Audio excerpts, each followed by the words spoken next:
Assalamualaikum, salam sejahtera dan selamat kembali ke channel Abang. Sebenarnya hari ni Abang nak bercerita pasal nasi kangkang. Adalah kawan Abang suruh ceritakan sebab dia kata benda ni bermanfaat untuk kita semua. Sebenarnya ramai yang tak tahu pasal nasi kangkang.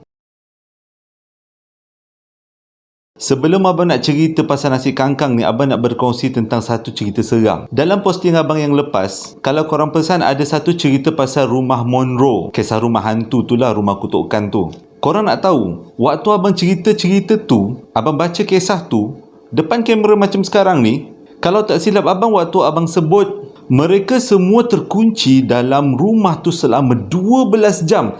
Kalau tak silap Abang, itulah ayat yang Abang sebut. Korang nak tahu apa yang terjadi? Ada benda melintas dekat depan Abang. Depan Abang ni sebenarnya adalah tingkap. Dan depan tingkap Abang ni adalah tanah perkuburan. Dengan kata lain, sebenarnya rumah Abang ni memang berdepan dengan tanah kubur. Bukan kubur Islam aja Ada kubur India, kubur Bahai, kubur Cina, kubur Kristian. Lengkap satu Malaysia punya kubur. Jadi waktu Abang sebut perkataan tu, waktu tu lah ada benda melintas di sebalik langsir. Dekat tingkap tu lah. Mula-mula Abang macam endah tak endah je, sebab Abang tengah buat recording kan. Tapi selang 2-3 minit, dia melintas sekali lagi. Waktu tu sebenarnya satu badan Abang ni meremang-remang, naik dia punya bulu roma tu. Abang rasa macam nak berhenti je, tapi Abang kuatkan semangat sebabnya itu dah hujung-hujung video. Takkan Abang nak stop. Waktu Abang buat recording tu lebih kurang pukul 11.30 malam. Tak adalah malam sangat. Jadi Abang decide teruskan juga cerita sampai habis. Dah habis cerita tu, terus bungkus-bungkus, kemas apa yang patut, tidur. Masa tu lebih kurang dekat pukul 12. Saja je lah untuk cerita kat korang. Jadi kalau korang belum tengok cerita rumah Monroe, Abang ada posting sebelum ni. Korang boleh cari dan linknya Abang sediakan dalam description box kat bawah. So kita sambung dengan cerita nasi kangkang.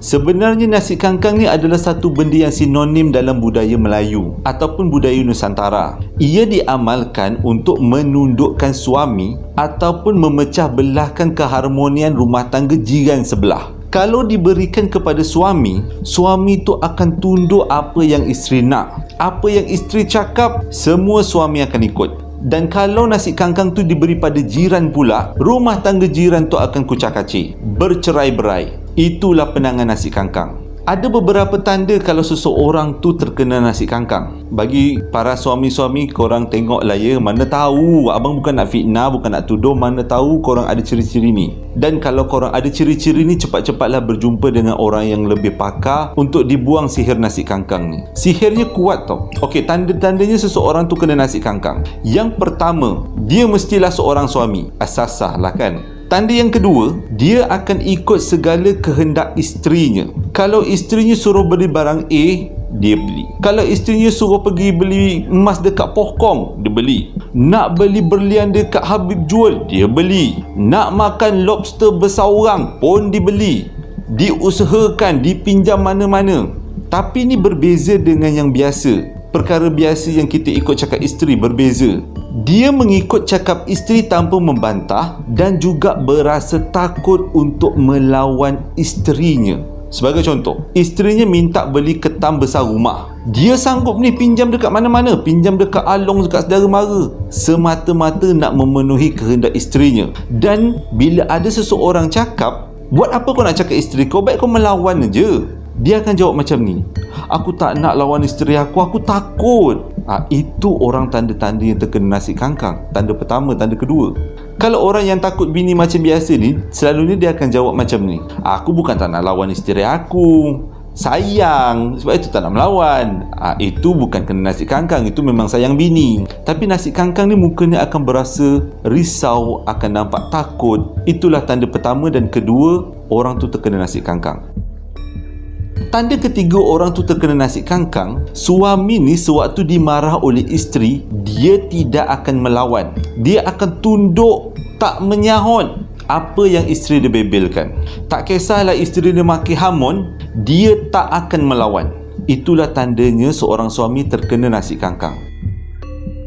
Tanda keempat seorang suami terkena nasi kangkang ialah si suami sanggup bergaduh dengan seseorang yang telah menyakiti hati isterinya. Ini bukan gaduh biasa-biasa, bukan gaduh yang sayang bini, tak. Dia sanggup pergi mensyirikkan diri, iaitu berjumpa dengan bomoh untuk membomohkan orang yang telah mendengki ataupun menyakiti isterinya. Pelik kan? Kalau selalunya orang yang sayang isteri memang dia marah bila isteri dia kena kutuk dengan seseorang, tapi marahnya terbatas, tak adalah sampai nak membomoh-bomohkan orang yang menyakiti isteri dia. Itu tanda keempat. Tanda kelima, orang tu terkena nasi kangkang bila dia berjauhan dengan isterinya.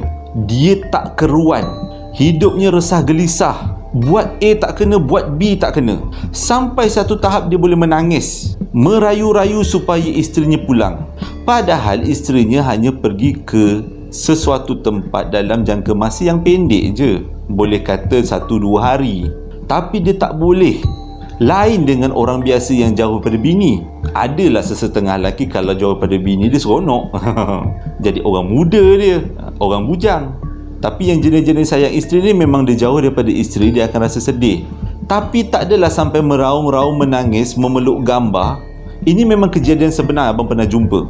Dia jauh daripada isteri dia, sampaikan dia menangis-nangis telefon abang sebabkan bini dia tak reply SMS. Ini kisah benar yang nanti abang ceritakan dekat ujung. Tanda keenam ialah apa yang isteri dia buat semuanya baik di mata dia. Isteri dia nak terjun bangunan, baik. Isteri dia nak pergi rompak bank, baik. Isteri dia ada affair dengan orang lain pun baik juga.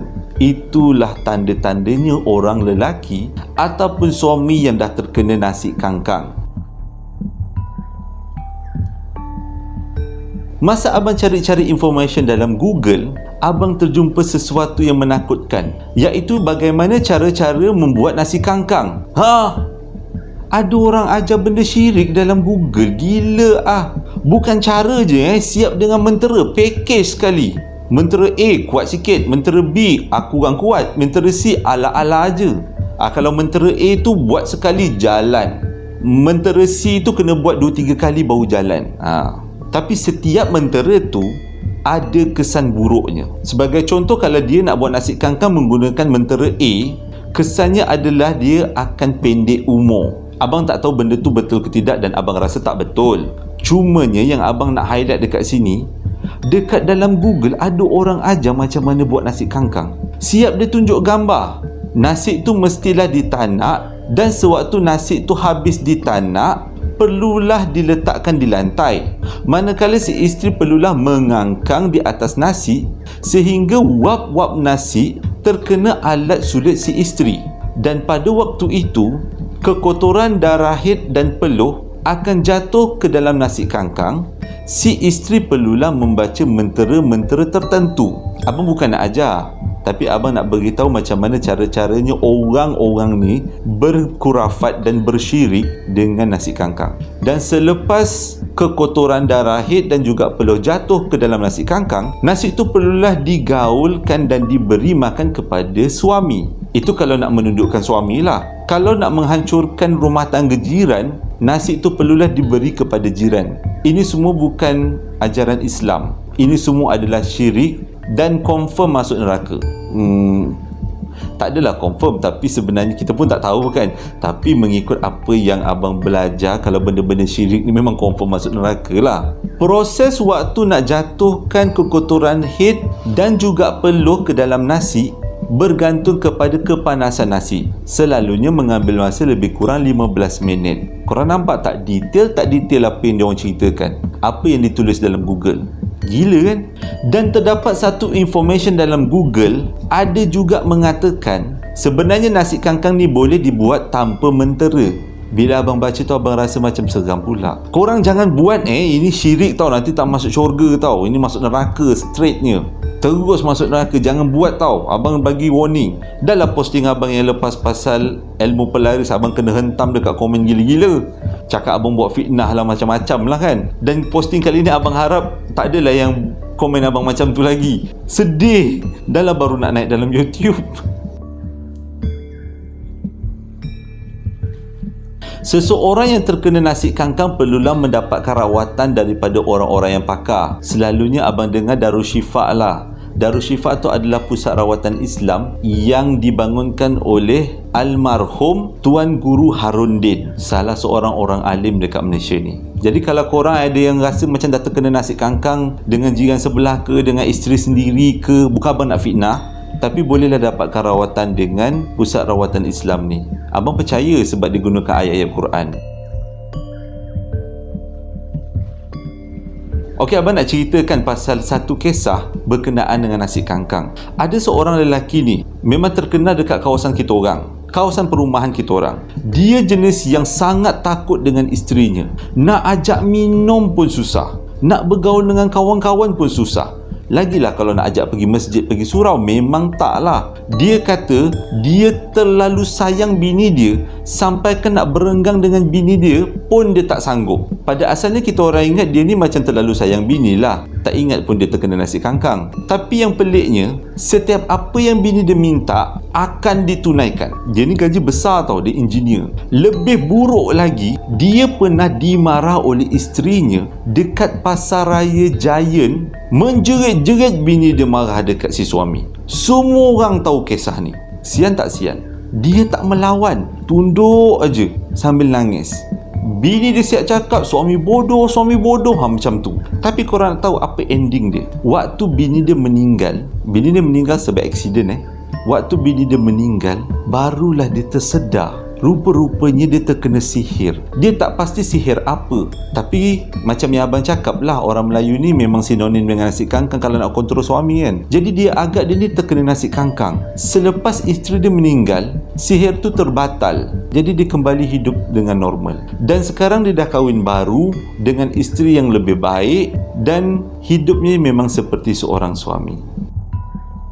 Terima kasih telah menonton video abang daripada mula sampai habis. Abang harap ia memberi manfaat kepada kita semua. Tolong jangan kecam. Abang nak bagi ilmu. Hingga berjumpa lagi dalam posting abang yang akan datang. Assalamualaikum warahmatullahi wabarakatuh.